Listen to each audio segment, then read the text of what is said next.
G'day! If you're a fan of value, at the moment, flash memory seems to be about the cheapest it's been in quite some time, where something like a 512 gig NVMe SSD can be had for as cheap as around about 40 Australian dollars.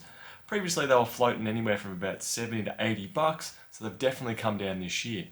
So what that means is you'd be able to essentially purchase double the storage capacity that you're originally planning on right now than what you probably could have 2 months ago. So essentially, if you have this cheap NVMe storage, granted most of it will probably be PCI Gen 3, most people that won't really matter. So keep on the lookout for cheap NVMe's. 1TB drives seem to be floating under as low as about $80 depending on the exact model that you get your hands on.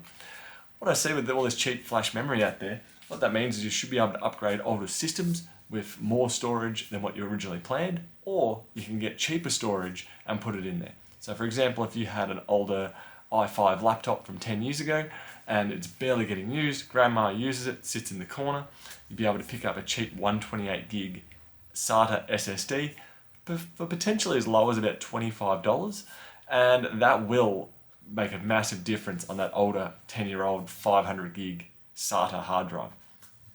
Also, another thing to consider as well, if you haven't already done so, is upgrading a previous generation console to an SSD.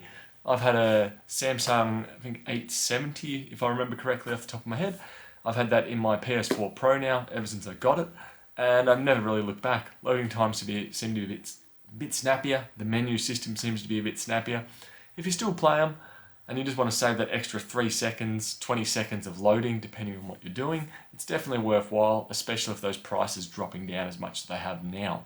So definitely, if you're looking at SATA storage or SSD storage, now seems to be the time to buy.